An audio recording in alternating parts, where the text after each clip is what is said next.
Hey, live on Pat Soundbytes, Unplugged podcast, keeping new music alive on the radio and on video. And man, there's so much great music, not only in the States, but all over the world. And if you follow me, you know that already. Well, I got a good one for you today. Going to be chatting with the one and only metal cowboy, our good friend Ron Keel. And Ron, I believe, has really hit the ball out of the park. This song, When This Is Over, gives me goosebumps. This song, so powerful, so heartfelt, just incredible. And I've been playing it, and we're going to talk to Ron more about it, but I want to play the video as I always do and give the video homage, and I want you to subscribe to Ron's YouTube channel as well.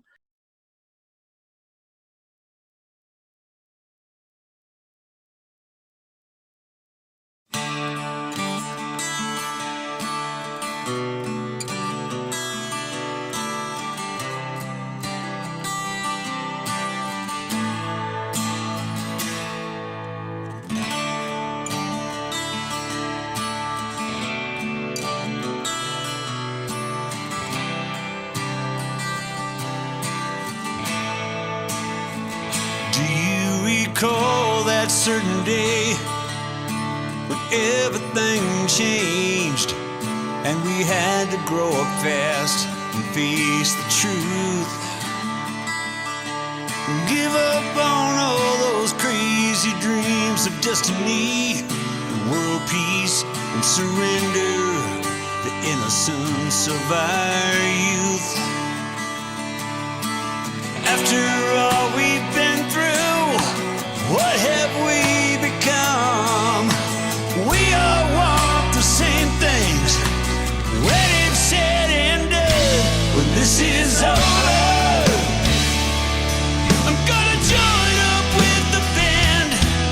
We're ready to cross this nation and overseas to foreign lands.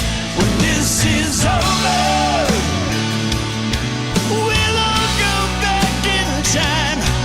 Remember what it was like when this is over. Such a busy guy. Where is the amazing man of many hats, our good friend, the metal cowboy, Ron Keel? My goodness, Ron, every time I look at that, play that video or play the track, it's been on rotation now. I'm emotional over it because I know so many friends that, you know, are struggling every day, that dealing with some sort of hurdle in life.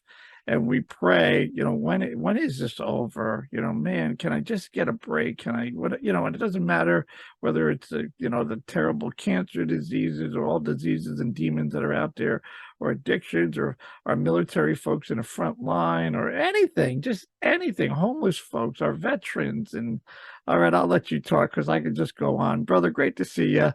Great to see you too, Patrick. Thank you for having me and for all the high praise for this song. And you're right. It's about all of that and more, and not the pandemic or 9/11 or a bad day at the office, or, you know, whatever battles that we're going through.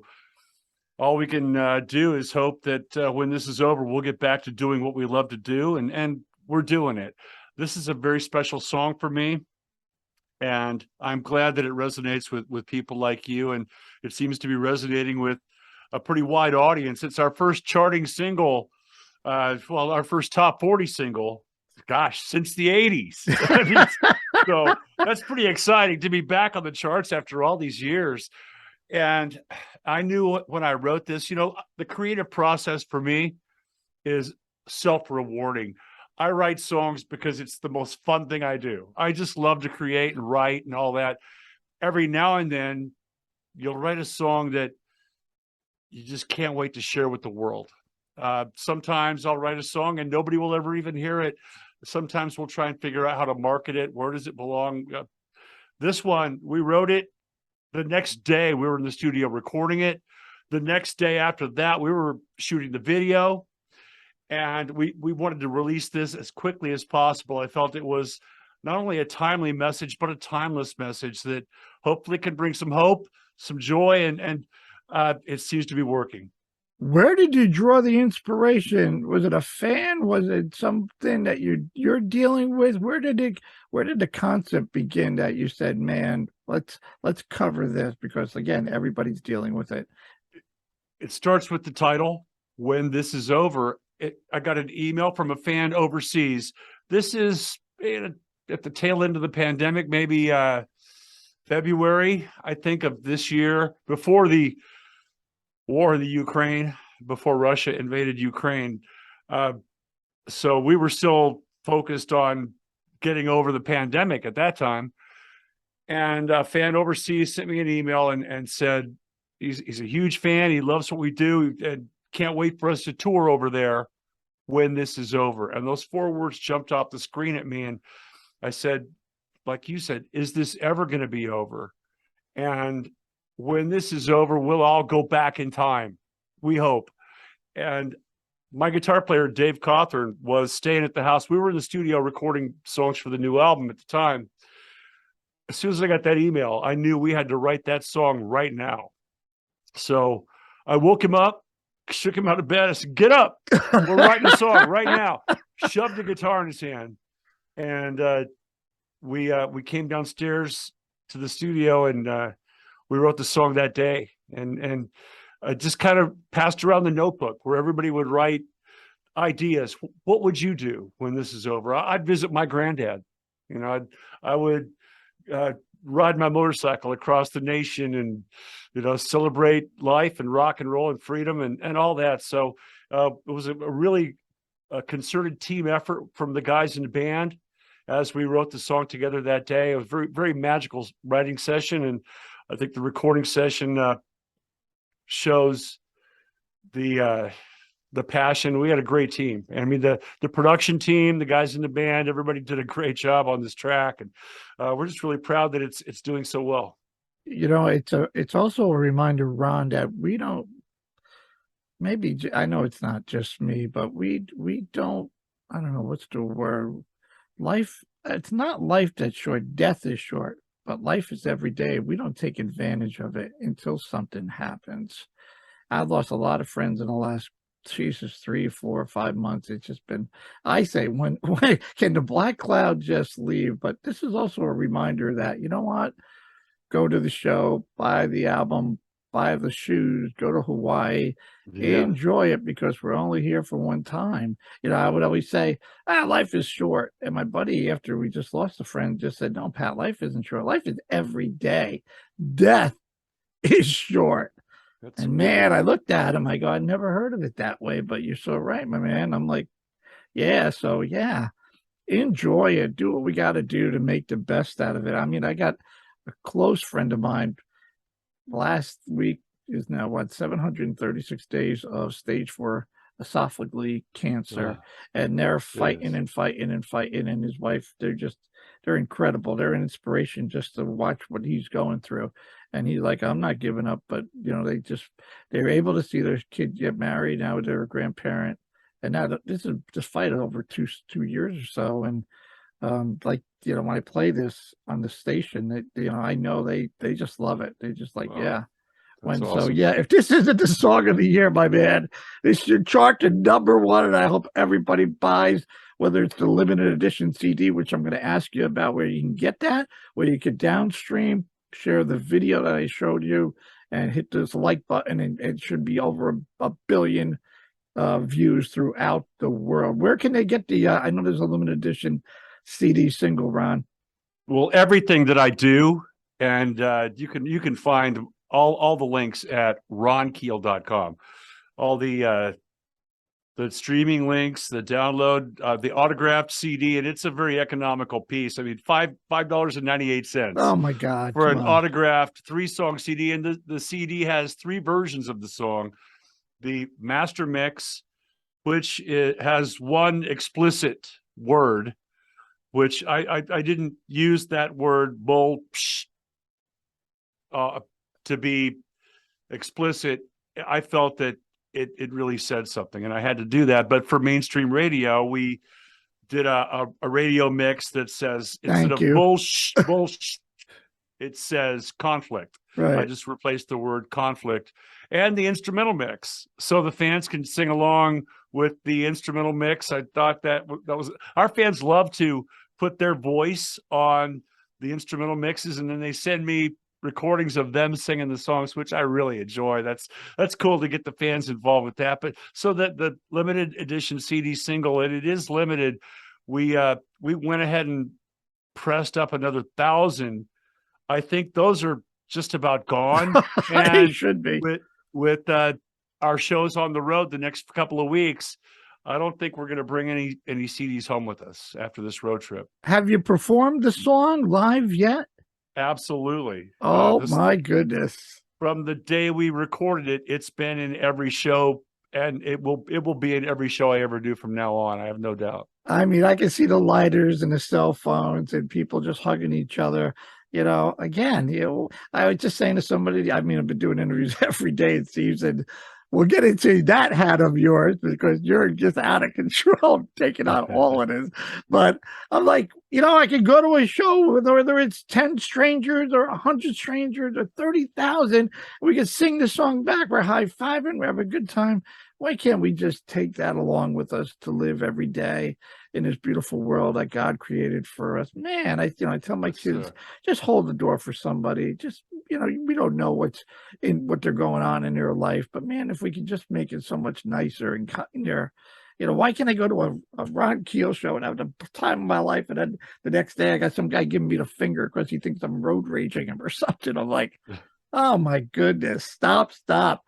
I got this shirt on, as we talked about before I had to record button, and man, do I miss this guy.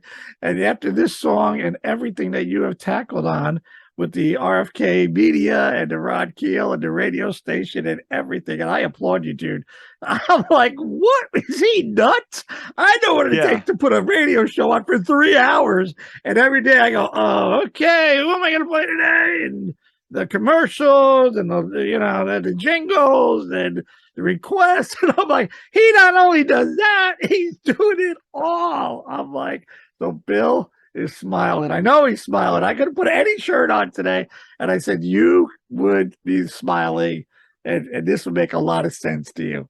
Yeah, well, for some of your audience that may not know the story behind that shirt, that's High Vol Music, Bill Chavis, our record company, up until Bill passed away 1 year ago this week from COVID-19. And not only Bill, but his wife, Lori, both passed away from COVID 1 year ago. And he was a longtime friend and mentor. He taught me so much. He really believed in us, fought hard for us, and gave us an opportunity to release South by South Dakota in 2020, right in the middle of the pandemic, which was a huge boost for us when nobody else was able to tour, or 2020 was what it was. But we were able to release that record and work with Bill on that project. We had big plans to move forward when he passed 1 year ago today, from 1 year ago this week, from COVID. So he inspired me to form my own label, RFK Media, and we're releasing all of the Ron Keel products from now on. We've signed a couple of other bands as well. The fifth from Raleigh, Fayetteville, North Carolina. Great band. Roy Cathy from Cold Sweat fronting that band. True rock stars, the Mouth of the South, and we are excited to get their new album out in 2023. And a lot of other projects as well. We're about to sign our next act, which I can announce very soon, but not yet. The announcement date for our next big signing is coming up in a couple of weeks, and we're going to be doing all kinds of multimedia, comedy, art, book publishing, rock and roll, CDs, but it all really revolves around the music. And I think the future is, it's crazy. You're right, Pat. I'm insane. The radio station, KRFK Radio, a full-time radio station. And the problem is, really, the only big, I used to have stacks of lyrics on my desk. Now I have stacks of spreadsheets. But the problem is, I will be working on the business and trying to take care of business and do the interviews and all this stuff. And then all of a sudden the song pops into my head. Oh no. And it's very much like, it's very much like going to the bathroom. You have to go. Everything else Stop. goes to the wayside and you have to go, right? It's the same way with the songs. I will put everything else on the side, pick up the guitar, get on the mic, and start writing a song, because those inspirations, when they come, you've got to grab them.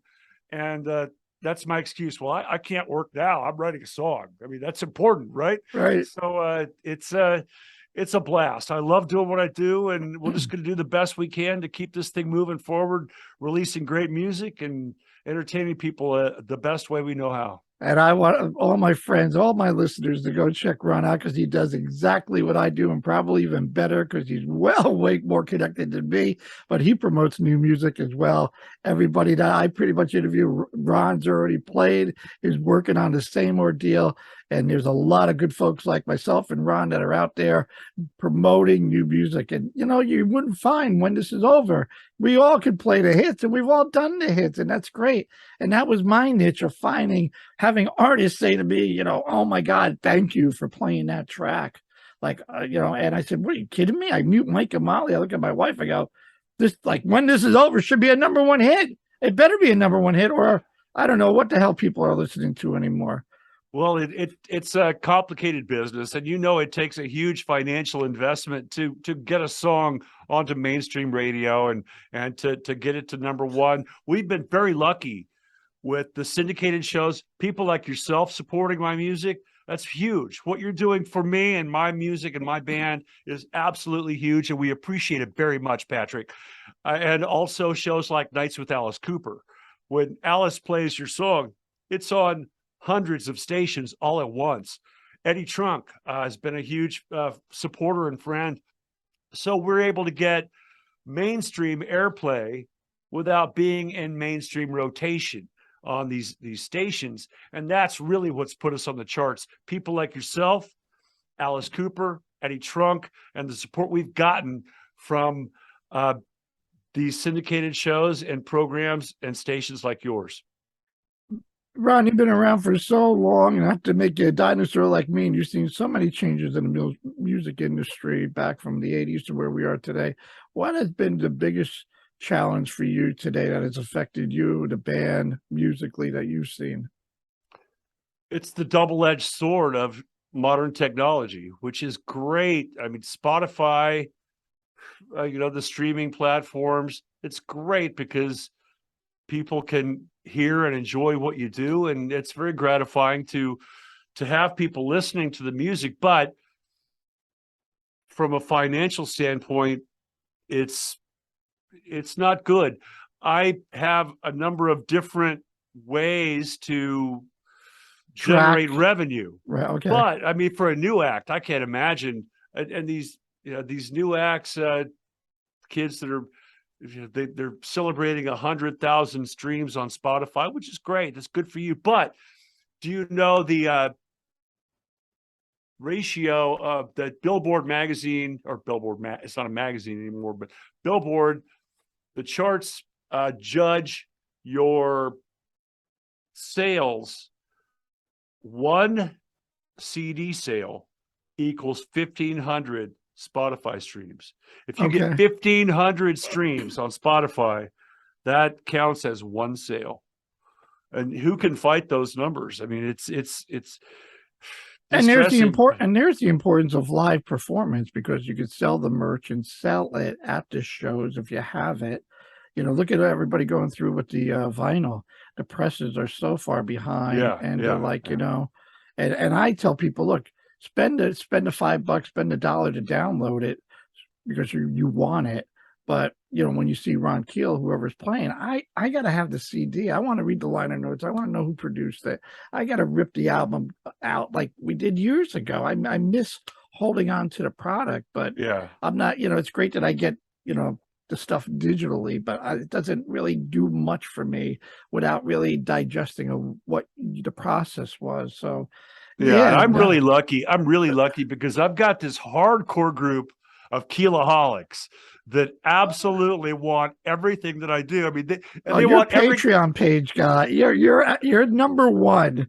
There's nobody that comes close to Ron Keel, and I have to do it. And I keep saying I got to do it. Well, I don't know how much it costs, but everybody tells me there's nobody that gives more to his Ron Keel diehards than Ron Keel on his Patreon page. And I've heard that from strangers. I've read about it. I've heard about it, and I truly believe it because I see it. I see what you do. Tickets, items, autograph, anything you could imagine. This guy it's a full-time job. Yeah. It's a full-time. It's a 24/7 meet and greet. I think we're up to about 450 all access members now, and it's like having 450 kids, man. I've got it. I mean, and I take care of each and every one of them the best I can. It's a tribe, it's a family, it's an inner circle of people, and they get the stuff that nobody else gets. Right. I want to go the extra mile, and during this time of year when I'm busy writing, recording, touring, it's especially tough to pay enough attention. I can never give them enough. Those people keep me alive, keep me in business, and I enjoy sharing the journey with them. You know, you mentioned our good friend Alice Cooper, and I've been blessed to hang out with Alice a couple of times. And he says, you know, they're like, Alice, gotta get on the bus. We gotta go. And he's like, I got 3 more autographs to do. And then after he did the 3 autographs, there was like 5 of us hanging out. And he says, you know, I tell my band and everybody all the time, you won't remember it, but they'll never forget it. And in today's world with social media, I just needed an autograph. And Alice says no, and is all over the world. Like he's the biggest, you know, asshole in the country. And he says, I put the steak down, I put the fork down. And he goes, I wish more of my colleagues would understand that. I mean, there is a time and place for everything. But, you know, when Alice said that, man, I'm like, wow, man, Alice Cooper is saying this stuff. But so I guess sleep is optional. And Renee is the head organizer going, Ron, you got get up, you got this to do, you got that to do, you got this to do, you got that to do. I don't know how you do it. No, she's got her own life and her own challenges. I don't sleep a whole lot, you know, and it depends on the show schedule. A lot of times, like now, this week, we are headed to Hinckley, Minnesota for the big Rock Timber Festival. We leave on Friday morning, and that's a big show for us. A major 2-day rock festival with Quiet Riot, Stephen Pearcy, Jackal, Winger, Tom Keeper, and a lot of other great acts as well. And we're really proud to be on the bill. So this week is, you know, it's go time. The guys in the band are on their way into town today, and we start rehearsals later this afternoon, and we'll rehearse for a few days, hit the road on Friday. So a lot of that stuff has to go on the back burner again, because you got to focus on the shows. It's in addition to the songwriting thing, where I will put everything on the back burner to get that emotional urge satisfied and write that song. It's the same with the rehearsals and the band and the gig. The most important thing right now is to do a great show on Saturday. So that takes I do rehearse here in I have a stage right behind the camera over here on that corner of the room. I have my own stage built in my fan cave. This is a fan cave. This is all the gifts from fans here on the back wall that you see. But right over there, there's a stage literally 5 feet away from me. And I'll rehearse 2-3 hours a day and continue to keep myself sharp and comfortable. That way, when I get on stage, I don't have to think about it. I just entertain and have fun. So on days like this and weeks like this, we do focus on the shows and try and do the best we can when we get out there. We've got a couple of weeks on the road, and we're looking forward to it. We got to get you to the East Coast. Who do I got to talk to run over with a freight train to get you here? I'm the guy. I take care of everything. I manage the band and book the band and everything else. So you and I got to talk, because there's venues here that I mean, people. I know that you're Midwest and you came from, did the LA thing. I go everywhere. I mean, I've been all over the world the last couple of years, in Australia, and I saw you did a couple of acoustics down in South Carolina and a couple of things during maybe the COVID thing. Absolutely, yeah. Last year, that was last year. I did the South Carolina thing. Got a couple more gigs in South Carolina in December, and lots of shows on the books. But the only factor is money. I mean, it's a big show. It's a big band. My guys get paid. This is not a hobby for us. And I can't book a show unless I can break even. We have a couple of different price points when we're booking shows. One is reasonable, and the other is if the truck doesn't break down and the lead singer doesn't get paid, we can do it for this. You know? When's the album come out? Keel World is set for release 2023, right? It includes all the new music from the Ron Keel Band, Keeler, Steeler, Iron Horse, Fair Game, and more. My goodness, I can't wait for this to come out. I am a little behind schedule on that. We've had one setback medically. One of the guys in one of the bands, I don't want to make it public because he wants to keep it private, has gone through some physical challenges, and I can't finish that particular track without him. When I get back from this road trip, I'm in the studio for the entire month of October, and I hope to get it done then. If we can get it done then, I can get it out by February of 2023, which is my goal, but I'm not going to rush it, man. This is the album of a lifetime with new music, all new music. This is not rehashed, nothing, no re-recorded versions, nothing from the archives or the vault. These are brand new versions of new songs. So it's quite a challenge, but I think I'm up for it. I love it. And you can find Ron on all the socials, RFK Media, ronkeel.com. He's on Twitter, Facebook, YouTube, Instagram. And the song is called When This Is Over. My goodness, share it with everybody. Congratulations, Ron. Nobody deserves it more than you. And it should be number one. And I'm going to do everything I can to keep it rocking and rolling on our show and share it as much as we can. Thank you. Well, as long as it's number one with Patrick Calamari, that's a huge victory for us. We appreciate your help and your support. Great to talk to you. Thank you again for having me on the show. Dude, I mean, I am blessed. The smile just doesn't go off my face for new music, but every once in a while, now we got the number one song. Unless look, you know, Ron, there's a lot of great songs out there, but this one, I still get goosebumps. Great job. Congratulations. It don't get any better than this. The Metal Cowboy rocking the world. Go check him out on Pat's Soundbytes Unplugged podcast. Get it today. All right, brother. Great job as always. I'm sorry it took forever for us to get a freaking schedule together. I got like 5 more to do today, but I'm like, Joey, I don't care if I get them on Labor Day or whatever it takes, because I got to talk to him about this killer track. I appreciate that, man. Thank you so much. I'm glad we got to hook up finally, and I can't thank you enough. Looking forward to talking to you again at some point soon. All right, brother. Be safe and well. Safe travels. Okay. Bye now.